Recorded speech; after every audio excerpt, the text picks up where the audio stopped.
Hey friends, welcome back to the No Wrong Turns podcast with Audrey Hickman-Hunter. I am Audrey and I'm your host, and I am so happy that you're joining back here on the podcast. If you like what you're listening to today, make sure that you subscribe wherever you get your podcasts. Every other Tuesday, we have an awesome guest come on and chat about their story and their passions and how their passions have grown and evolved throughout their story. Subscribe today to the No Wrong Turns pod with Audrey Hickman-Hunter on your podcast player app so you'll never miss an episode. Hey friends, happy Tuesday. How are you all doing? Right now, I'm in a bit of a recovery mode after having some family visit this past week. It was fun to get to be able to experience some more of Madrid with them, as well as get to visit Paris. I honestly was skeptical about Paris being able to live up to the hype, but I'm surprised to report that it truly did. In fact, I would give Paris 5 croissants out of 5. Definitely worth a visit if you have the chance. Also, fun fact, today, on the day this pod releases, is my little brother's birthday. So, a big happy birthday shout out to my little brother and fellow coworker, John. Love you, broskies.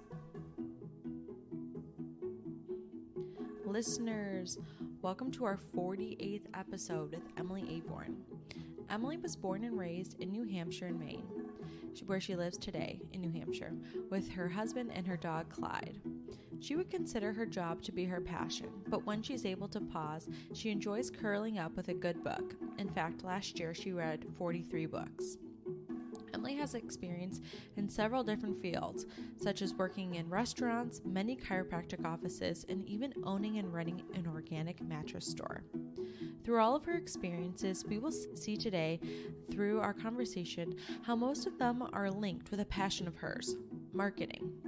All of her experiences have led her to where she is today, being a content writer and the owner and founder of the group She Built This. You are for sure going to want to lean in and not miss hearing Emily's story as she highlights her passions of content writing, cultivating community, and entrepreneurship.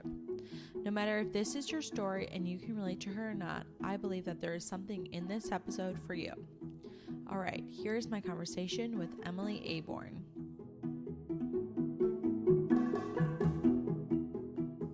Welcome back to the No Wrong Turns podcast. Today on the podcast, we have Emily Aborn. Hi, Emily.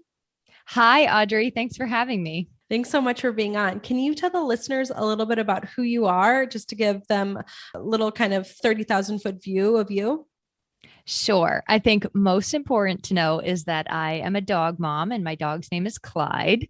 I live in New Hampshire with my husband, Jason, and I love reading books. Like I read multiple books per month and I'm always reading or writing or listening to a podcast. Wow. How many, do you know how many books you read last year? I read 43 books last year. Impressive. I've been seeing a lot of people post how many books that they completed for their 2021, like kind of roundup. So I was just curious if you had the number too. I do keep track of the books that I read because sometimes I forget the books that I read. That's so fun. So you said you're in New Hampshire. Is that where you grew up? I actually was born and raised in Maine for like the first 9 years of my life. And then we moved to New Hampshire after that. But so yes, I grew up in New Hampshire and also Maine. Awesome. So 2 places. So when you were growing up, either in Maine or New Hampshire, was there any hobbies or passions that kind of marked your growing up years that you could share? So my little brothers and I were homeschooled actually until I went to high school. So technically I didn't even really step foot in a real school until high school. So as far as hobbies went, a lot of my hobbies just consisted of playing and like devising ways to keep us entertained. But I could read when I was very, very young. Like I started reading when I was 3 and Wow.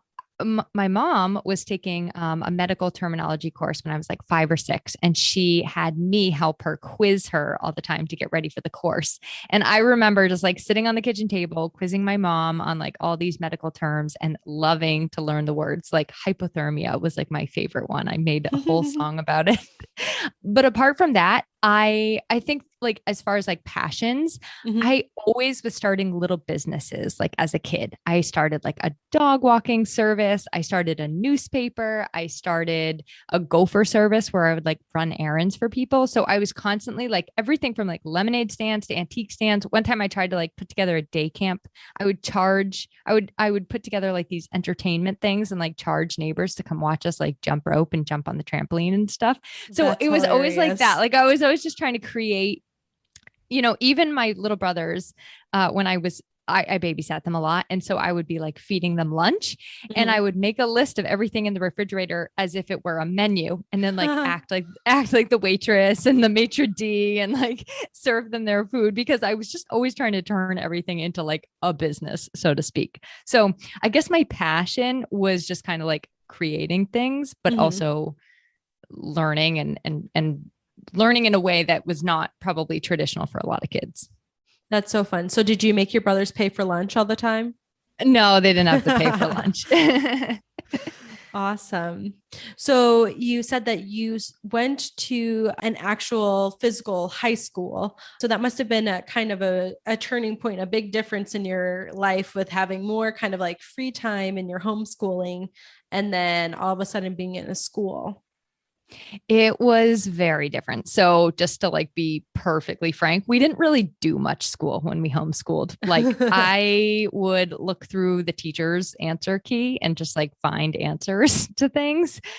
I didn't do a lot of school. I played a lot, but I did not do a lot of school. So when I got to high school, I remember like algebra. I was so confused. I was like, why are like the numbers and the letters in the same equation?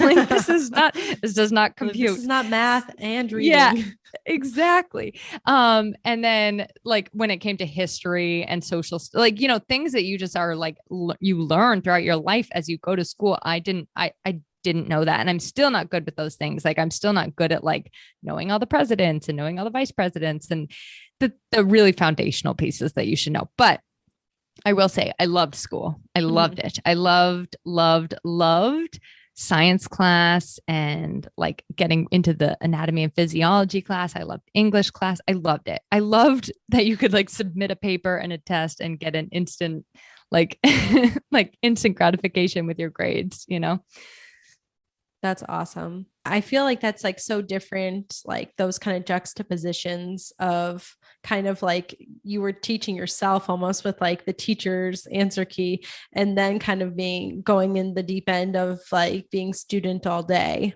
When you were in high school, did you have any ideas of what you wanted to do when you got out?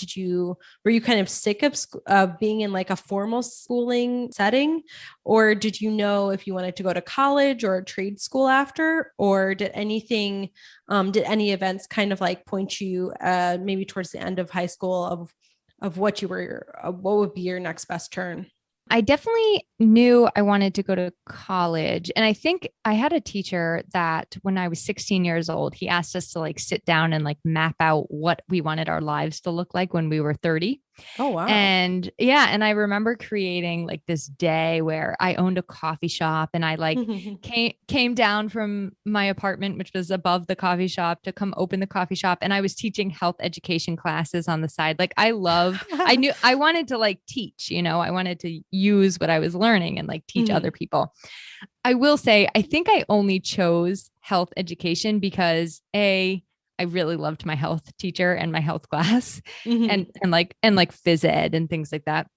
And B, there was a woman that came to our school that taught about like the human body, like from a chiropractic perspective and like the healing that our bodies just naturally do. And I was fascinated and I was like, oh my God, when I grow up, I want to be just like this lady. So I really got onto that like health education track and got pretty set on it. I think that, in retrospect, I wish I had picked something more like communications or journalism or more in line with what I'm doing. But I you can't regret any step that you take. So no wrong turns. No wrong turns. I mean, they brought you to where you are right now. So then when did you have a lot of colleges that you were kind of like deciding between, or can you walk us through that kind of decision making for you? Sure. This is a actually kind of funny story. I think I was a little limited in my thinking of like where I could go because I was so fixated on this particular major, community health education. So it wasn't just Okay. health education. It was like it had to be very specific for what I was like, because what I did in my college search was I went on and I would look at like all of the classes that were associated with each major. Like I don't know if everybody does this, but I I went did down like not do that. every single class and I'm like, okay, this one has I read all the descriptions and I'm like, this is the one that has what I want.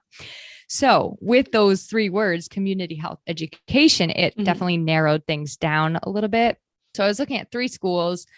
I was looking at Cumberland College, which was in Kentucky. I was looking at Malone College, which was in Ohio, and the college that invented basketball, which is in Massachusetts and Springfield. That's what it is. Okay.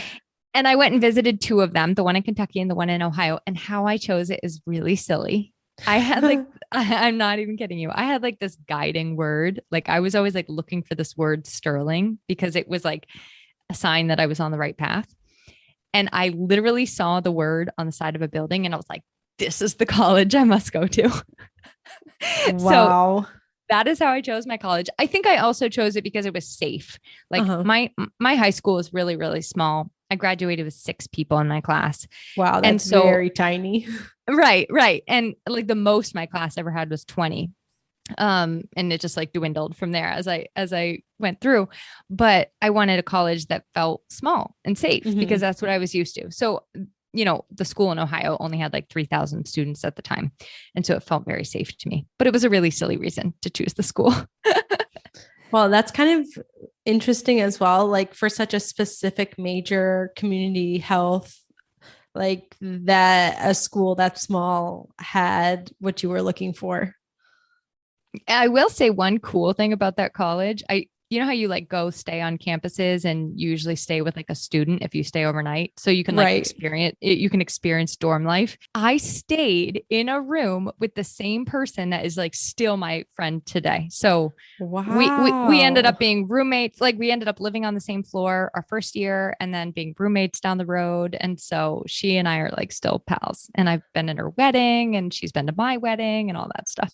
Wow, that's really fun. That's such a cool connection after like just kind of like a random pairing together. Yeah, agreed. Awesome. I probably ended up going to that school because of her, actually. I'm like, oh, this is fun. Well, whoever did that pairing, they did their work. So you had your major and you had your small, safe school. And can you kind of just walk us through what your college experience was like? Because you seemed like you were very narrowed in on your passion. You kind of already alluded to that's not what you're doing today and not still the same level of passion for that. So can you kind of walk us through college experience and anything that kind of marked your story? Yeah. So my freshman year, I was really extroverted at college. I don't know what happened, but just like a switch flipped. And I mean, like kind of like the last 2 years of high school, I was like this too, but I just was like very, very extroverted. I had a great time. I would do like, if someone dared me to do something, I would like do anything they asked me to do. So I had a lot of fun and I loved my college, but I felt like first of all, it was 10 hours away from where I lived and that was a long haul. It was really expensive. And my second semester, I ended up having to pay for that instead of having student loans or instead of having the money to pay for it. Like I had to take out a student loan. Sorry. Oh, yeah. So I made the decision that I wanted to narrow my focus onto just nutrition because that was like what was really interesting to me. So I transferred back to a state school closer to where my parents are. And I focused solely on nutrition. And it was in that I realized like I studied some really exciting things at that college. Like I did anthropology and psychology, but the nutrition classes, while they were really fascinating, I realized it was kind of like with nutrition, it's not one size fits all, but when you're learning about nutrition, it's very much one size fits all and like counting every calorie and like what is a protein, what is a carb, all this stuff. So I I decided I wanted to expand back into the whole community health education thing. And also my friend Tara, the one that I originally met, she called me up. She's like, you really need to come back. So I did end up going back to that original school, and I lived off campus with a group of women for the last 2 years of my education. And I will say, like, something else turned in me, and I started to get like way more quiet than I had ever been in my first years. And I didn't really love college. Like, my whole last 3 years of college were kind of miserable. Like, my freshman year was fun and like footloose and fancy free. And then I just sort of like went inside myself, and I didn't really have a great time. I didn't make the most of it, for sure. And I will say that, like, somewhere in that like extroversion, introversion, I found a balance and came back to center. But that was just sort of like the whole journey in college. It was like, you know, trying to figure out what I really wanted. And that they put so much pressure on you in college too, to like figure out what your passion is and figure out what you're going to be doing for the rest of your life. And like, I don't know, when you're 18 years old and 17 years old, it's just really hard to make some of those decisions. So. And you don't even know all the options available to you. Exactly.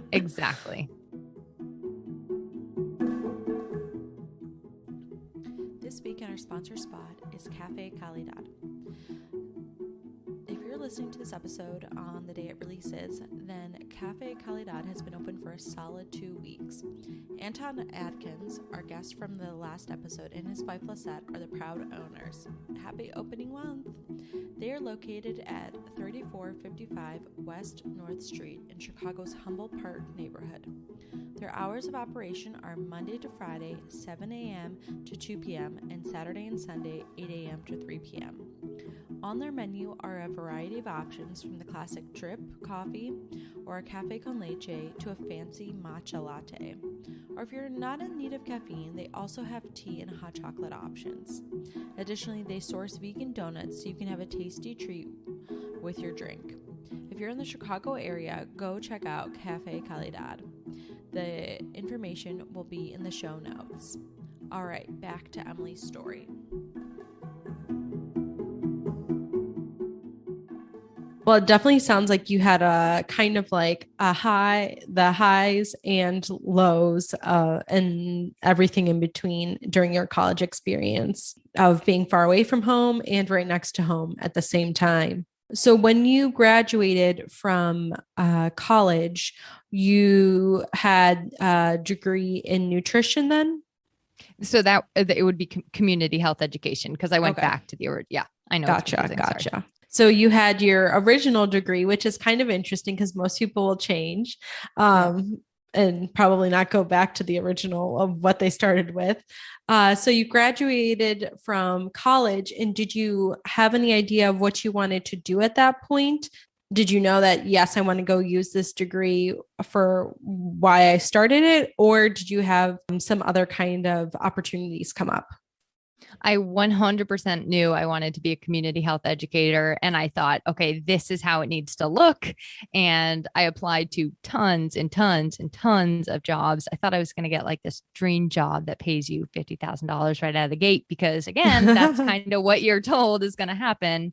And you have all the loans. Exactly. Which, that's another story for another day. But what I ended up doing was went back to that woman who came to speak at my high school. And I was like, look, I have my degree. I have my community health education degree. So you can hire me to do your workshops and work in your office. And it was a chiropractor's office. So what she did was she would have like people do health screenings at gyms. Basically, you just go to gyms and like try to get people to step on these 2 scales and like check their back and stuff. And that was what I started doing for her. And I did it very, very part-time. And then they kind of like worked me into working at the front desk and also leading workshops there on just very basic topics like sleep, nutrition, movement, positive mindset, that kind of thing. So it did not go as planned, but it went perfectly. So you were doing that right out of college. And did that job last for a long time and continue to turn into your $50,000 a year dream, or did anything else happen? Well, that's hilarious because they paid me $12 an hour. So no, it did not turn into my $50,000 dream. So I decided from there, I worked there for a year and a half. And then I decided that I wanted to move to North Carolina. I love the warmth and I had heard so many great things about North Carolina. So I was like, I'm going to move to North Carolina. And I just, because I had experience in the chiropractic field and like the way that the chiropractor's office was structured, it's very like systematized. And so I started looking for other chiropractors that use that same system and applied for jobs with them. Gotcha. And I did end up working for multiple chiropractors down south, as well as many restaurants and all kinds of things from there. So I stayed in North Carolina for I think another year and a half after leaving that office. Okay. So you're down in North Carolina trying to find different jobs that had your passion and could support your life. So then what happened next for you? So my last two jobs in North Carolina were working for two restaurants at the same time, because one of them told me that I didn't have experience and I couldn't be a waitress. And I was like, oh, watch me. So I went and got another challenge accepted. Exactly. So I went and got another job as a waitress. And I did that during the day. And then I would go hostess at night until I got good enough at the first waitressing job to become a waitress at the second waitressing job. Now, I will say at the second place I worked, the evening place, it was a very, very busy restaurant. And I had no business being a waitress there. Like I was not experienced enough to keep up with that kind of busyness.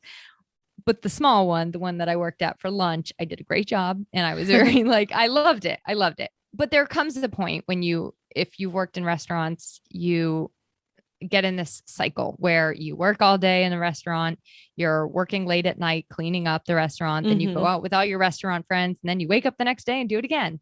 And it just was not like fulfilling for me. And I felt like I wasn't following my passion or like having a purpose in my life that was bigger than me. So I ended up moving back to New Hampshire and working for the same chiropractor. No way. Yeah, actually, sorry, that's down the road. I have to think about what I did when I first moved back. Oh, I worked for another chiropractor when I moved back to New Hampshire. Yeah. So I did work for that same chiropractor, and we'll get into that later. But so yeah, I ended up moving back to New Hampshire and working for another chiropractor. Awesome. So New Hampshire called you back once again.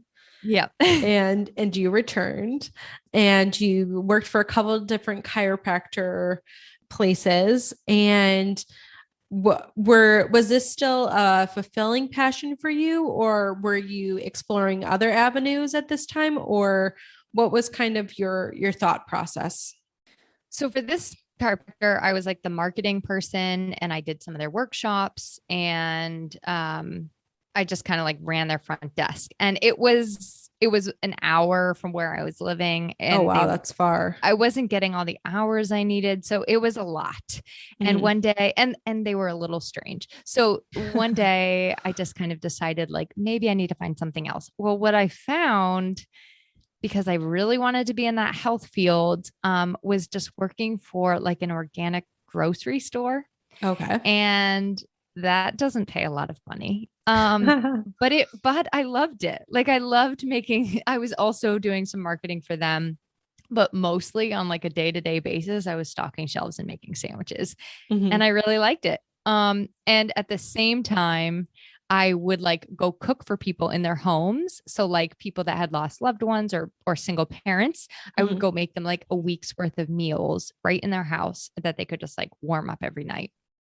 So between those two things, I really, really liked it. I did end up working for another chiropractor in addition to those two things at the same time. So I kind of had like three things going at once. And I'm so grateful for the grocery store because that's how I met my husband. Like I met his sister first, and I did not know that the two of them were related. She was always telling me like, you need to meet my brother. You need to meet my brother. I'm like, no, thanks. And then one day he walked into the grocery store and I was like, oh, you didn't tell me that was your brother. So that's actually how we met. It's like, he got a cup of coffee at the grocery store I worked at. That's so fun. Well, I'm glad you worked there. That sounds like a great, like little meet cute story. Yeah, it is very cute. Awesome. So you were having these three jobs happening kind of at the same time and balancing that. What happened? What happened next for you? Did you see one of those being something that you wanted to pursue more, or were you seeing another passion come to light? So because I worked at the chiropractor knew that I would like do the cooking for people. And in fact, she like connected me to some of the people that I could be helping. And she told me about this American couple that goes to France every year and hires a cook, an American cook to take along with them. And I was like, well, Oh, wow.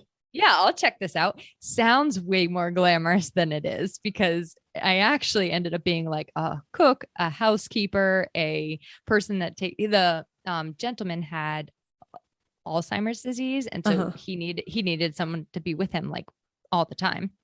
So I ended up taking care of him as well. And it was a lot, but I ended up going to France for 4 months. So that was quite an experience. And also Spain, Barcelona. Oh, very nice. So you went to France for 4 months, and that sounds awesome. What happened when you came back? When I came back from France, so my husband and I, at the time, not even boyfriend and girlfriend, we just kind of like communicated over GChat. We could never get Skype to work, and Zoom. I don't think we knew about Zoom then. So we would just like chat every night. You know, we're like totally in different time zones, and we chatted every single day from I think it was like December 11th, 2011. I love how you have the specific date. Yeah. Well, I had a party and I ended up like texting him. So Gotcha. That's how I remember. But we talked like every single day I was in France. And so when I came back, I didn't really have anything. Like I didn't have a job. I didn't have anywhere to go. So I was like, you know what? I'm just going to stay with my parents for a little while. They live in Charlotte, North Carolina. And my husband had moved to Raleigh, North Carolina. So we were now 3 hours apart. So we're still long distance, but not as long distance as France to Raleigh. Yes. So he and I dated long distance. I worked in 2 restaurants again, because I was just like trying to figure everything out. And I was living with my parents. You don't have like tons of bills when you live with your parents, which is lovely. So I worked for 2 restaurants, and he and I dated for 6 months. And then I ended up moving to Raleigh and working for another chiropractor. No, more restaurants, more restaurants, more restaurants, and a organic mattress store, which I just walked in. Organic mattress. Okay. So random. I know. So random. So mattresses have like a lot of toxins when you're talking about like foam and flame retardants and things like that. So, you know, I was interested in health and nutrition. So I like picked up this magazine one day about it, and I was looking through like local businesses, and I called them all and emailed them all and asked if they were hiring. Well, this one, I told her I was from New Hampshire, and we like had the same birthday, and I walked in, she's like, "You're hired." So I did like marketing and sales and whatever else they needed for me to do at this mattress store. And this is how I feel like this was like the first little inkling that maybe my true passion was not health and educating people on health. Maybe it was in the marketing piece of things, which I loved doing for this company. Like I just loved writing their marketing materials and like their social media posts and all of the stuff. And I had been doing this all along. I just like never put 2 and 2 together. Yeah, that's true. You kind of had mentioned in your past jobs that that's like something that you were very interested in doing in most of the chiropractic jobs that you had mentioned. So that's awesome that you were kind of able to take a pause and take a step back to see that you were interested in more of the process of telling people and marketing to people instead of this specific niche of organic mattresses, which when you said that originally sounded like they were like going to be made of broccoli or something. Everybody said that. Yeah. So after when we lived in Raleigh, we moved back to New Hampshire, and and this is when I started working for that original chiropractor. Like this is when I got back into it. She did pay me $2 more an hour now. So I had like moved I mean, you up, have way more experience by that time. So Exactly. it's well earned. But we decided, like, we had seen the business model of this organic mattress store. And I was like, this is great. Like, this can work. So my husband and I went through the whole process of opening a business, like taking out a massive business loan, put everything on the line, basically. And we did it. We opened a very successful organic mattress store, which we worked in for almost 5 years before kind of like making the pivot out of that, just as like trends were going. And also it was not my passion to like, talk to people about mattresses. In fact, when somebody brings up mattresses now, I'm like, la, la, la, la, la, la. I don't want to hear about it. That's funny. Yeah. So that was kind of like the journey from there. Was it just like opening a store and doing it on my own and really experiencing, like, I've always wanted to have a business. And that was like my first dive into that. That's awesome. So you were able to kind of do what you had been interested in and kind of be the person in charge of that to kind of give yourself that job almost. Exactly. Yeah. So you did that, you just said, for 5 years? Yeah, it was like 4.75 or something. Yeah, almost 5. So 5 years you did that. And as you were doing that, you kind of noticed your pivot away from the initial organic mattresses and kind of health area. And what was happening for you in your, I guess, like last couple of years or maybe last year as you realized that you wanted to pivot out of there and maybe to something else? So 2 things happened. One, we looked into like, okay, are we going to scale this business? Are we going to sell this business? Are we going to close this business? And someone gave me a really great piece of advice, which was that I needed to go out and start networking and like meeting people. And so I did. I like went out and started meeting tons and tons of people. And just like that really showed me that like women entrepreneurship and the things I had been doing in my business, like what parts of my business really, really lit me up. So that was one thing. The second thing was, I had a very dear friend who was my age who passed away, and it really taught me, like, she was not happy in her job and I was not happy in my job. And it made me realize how short and unpredictable life is. And like, it's not worth you doing something every single day that does not truly light you up, because you have one opportunity to do what you love, you know? So I think with those 2 things, it really was like concrete that we needed to move on from this and find out what those things really were that lit me up. And this is where the hard work came, to be honest, because when you are set on a track and you think something is your passion and you think you're supposed to be doing things a certain way, it's kind of easy. But when somebody says, okay, now what do you really want to be doing? It gets hard and it gets scary, because when you bump up against what you really want, I think that's when you're like, well, can I even really do this? Is this even really a thing? You know? Right. So yeah, that's kind of where that all shook out.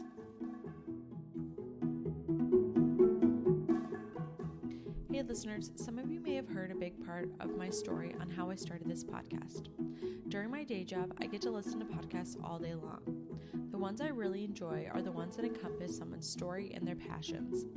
Since I'm an avid podcast listener, I wanted to start sharing podcasts and podcast episodes that I have enjoyed and that I think you might as well. One podcast that I'm currently binging is called The Dropout. I started listening to this pod when it first came out and recently saw that it picked back up again. Quick summary. Elizabeth Holmes created Theranos, which was supposed to help with blood testing to be quicker, cheaper, and less painful. She was at one point deemed to be the youngest self-made female billionaire, but then lost it. I enjoy this podcast because of the in-depth research and interviews that the podcast walks us through as it unpacks this story. If you're interested in a gripping story about money, romance, tragedy, and deception, I highly recommend putting this in your podcast queue. Podcast link will be in the show notes. So I, when you were talking, I thought of one more question.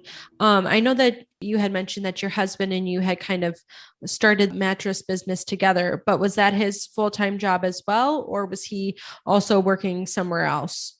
So it's funny. We started both doing it together all the time, but it just wasn't like, it's not like a high foot traffic business. You know, you don't need two people to be there all the time. Yeah. So he went back, he owns a paint company, and he went back to help or to run that alongside Gotcha. the other business. So it was really like, I was really the one that was in the business and working in it every single day, but he did deliveries and he did the bookkeeping. So we each had like roles in the business. Mhm. I was just the one that like operated the store and managed the front facing part of the business. Okay, gotcha.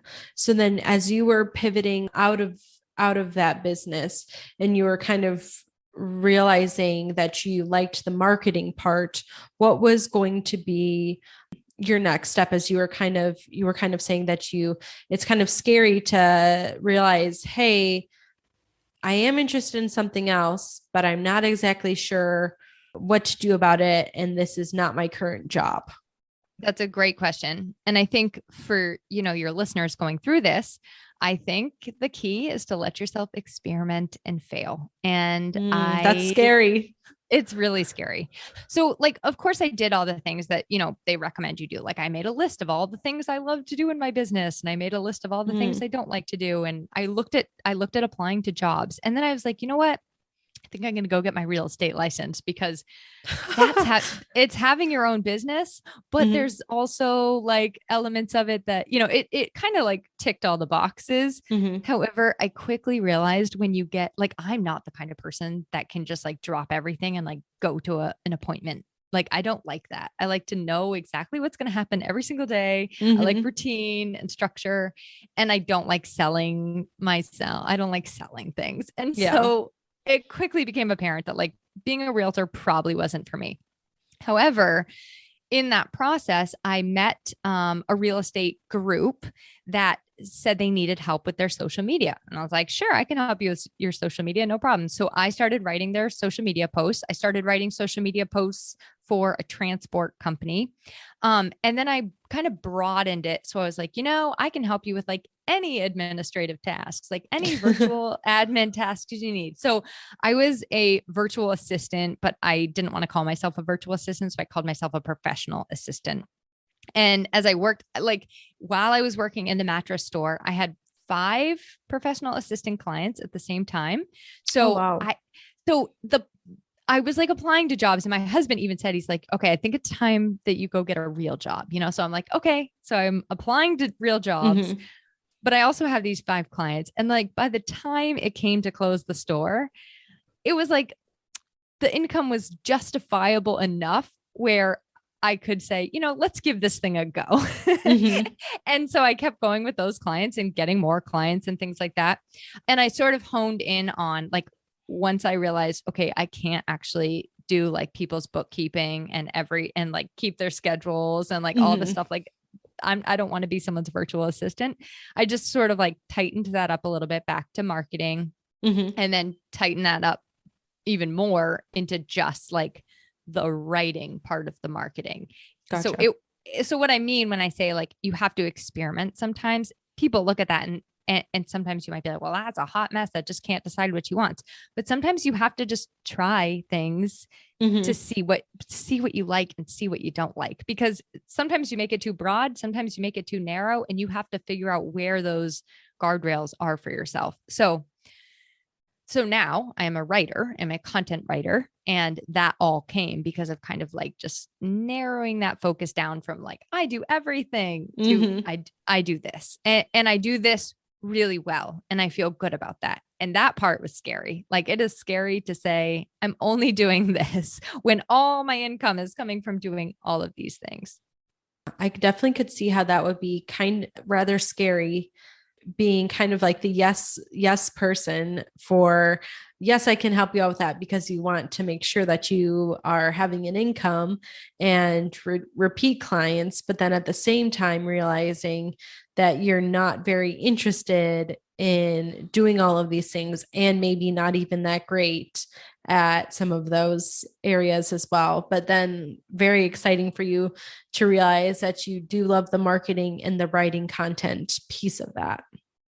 Yeah. And I think like, I'm always trying to like draw it back to like when I was a kid, because I know that's like part of your podcast, right? Hmm. And like just showing that we've had these things inside of us all along. And like I just take it back to this first newspaper that I ever wrote when I was like 6 years old, and I hand distributed it to the neighbors. And it just like, it's like, it has been there all along. I just completely missed it, but again, no wrong turns. Like I'm grateful Right. for every single step, because owning the retail shop gave me a lot of business acumen that I wouldn't have had just jumping into my own thing. And maybe I never would have got out of working for that chiropractor's office or working as an executive assistant. Like maybe that was actually the impetus that I needed to get me to where I am today. So, Yeah, that's so true. So how long ago was that when you began to make this pivot? we closed the mattress store in 2018. So I've been in my So four current years position. now? Yep. Yep. Exciting. So you are found your kind of more narrowed focus of writing and content. And have you had any other kind of passions that have come from this as well?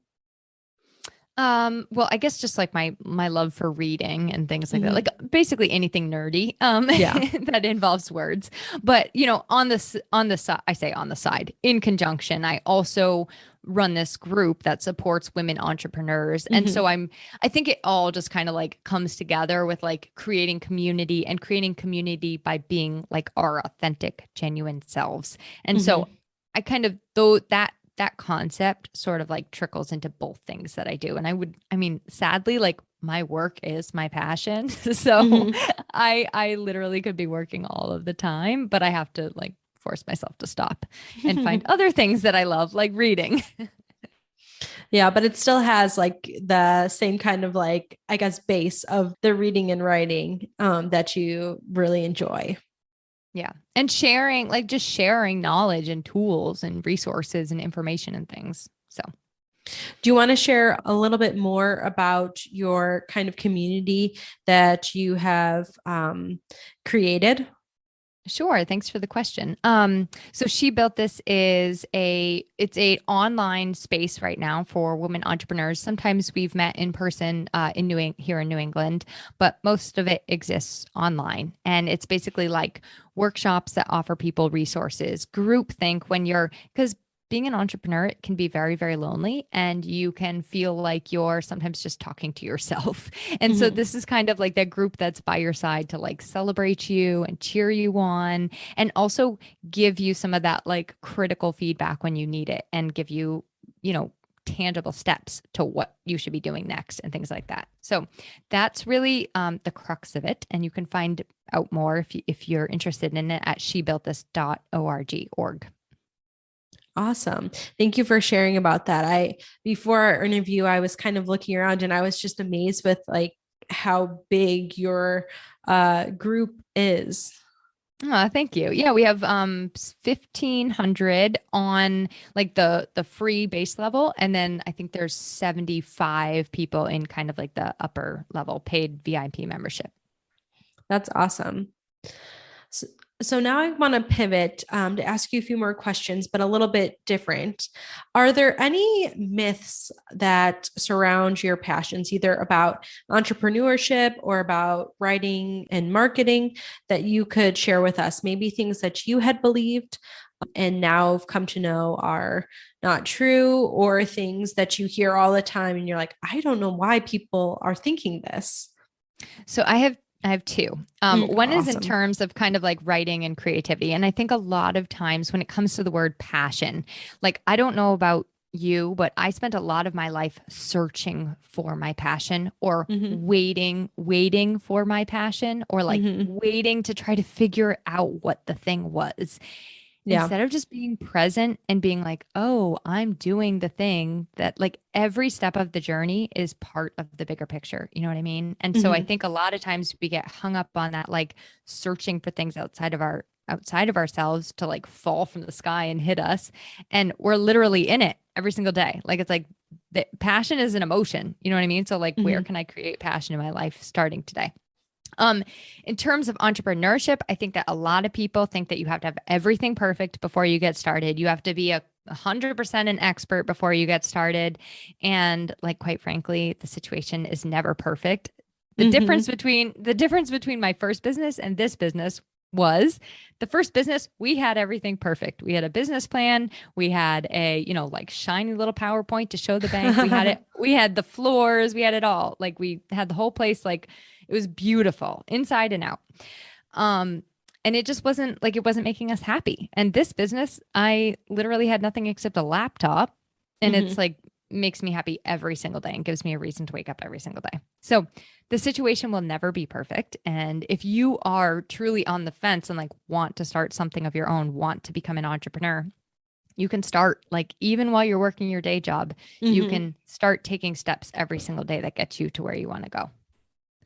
I think that's so good. That is also so true, because I think that even oftentimes, like when you want to start something new, you are almost like self-sabotaging or holding yourself back. You're like, oh, it's not a perfect lineup of things, or this isn't, all these ducks aren't in a row, so we're not ready to go.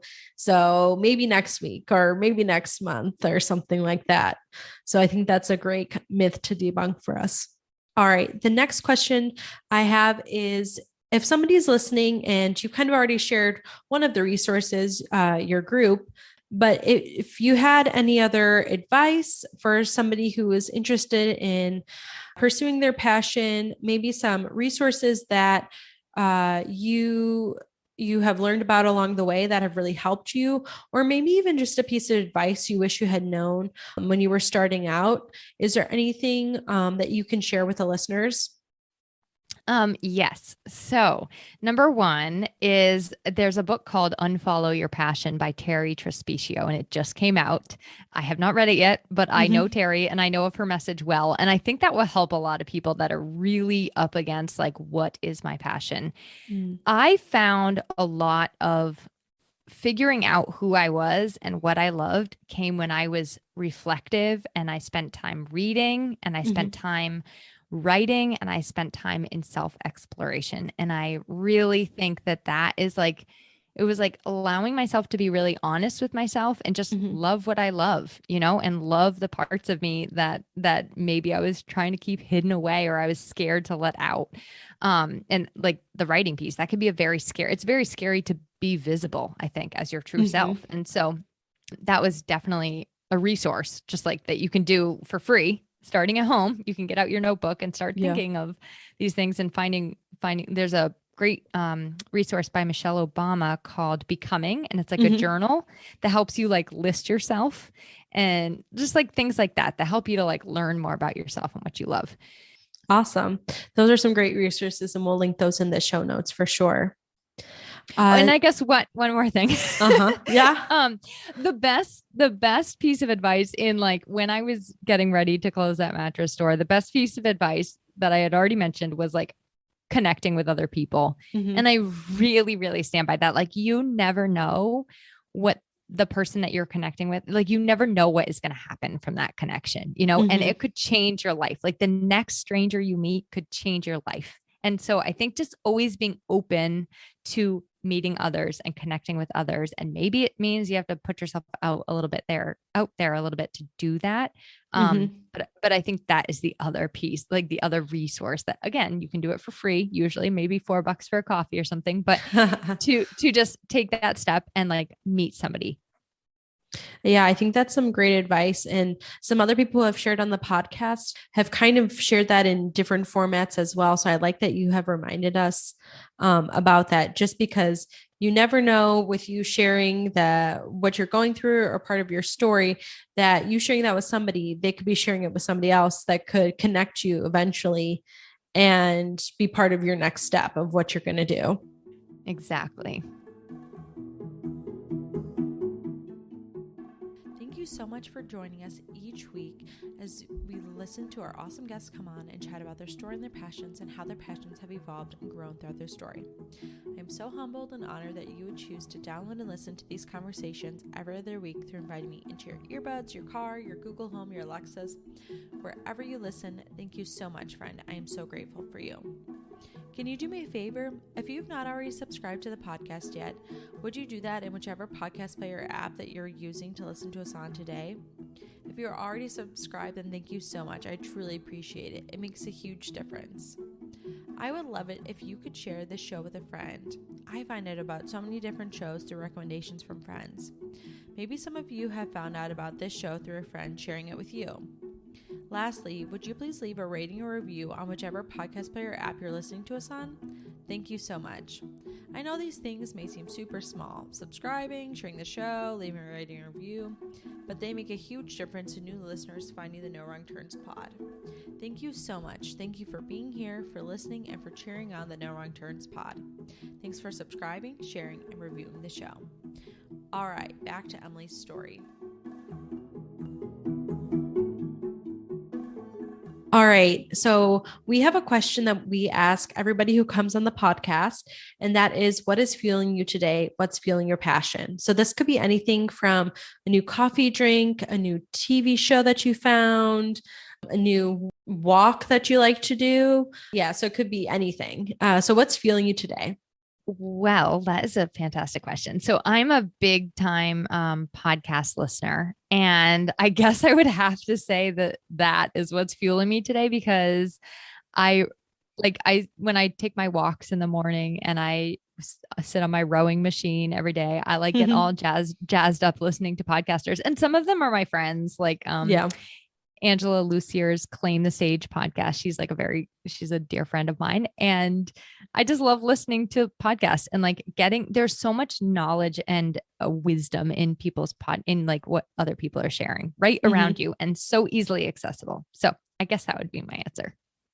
I probably could talk about that for an entire hour. Well, we love podcasting here. Obviously, this is a podcast. Yeah. And I love the mission and like the focus of your podcast. I think it's fantastic. Thank you so much.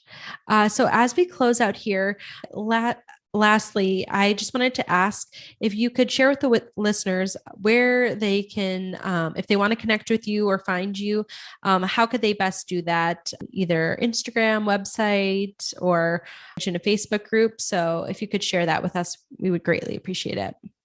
Sure. I think the best way to find out how to connect to all the things is emilyaborn.com. And that's Emily Aborn with a acorn with a B, aborn.com. And you can find like my Instagram and everything. And I try to keep my like about page sort of fun and footloose and fancy free with fun facts and things like that. So I think that's the best way to like get to know me. Awesome. Perfect. We'll link that up in the show notes. Thank you. And thanks so much for having me. This was a lot of fun. Awesome. Thanks so much.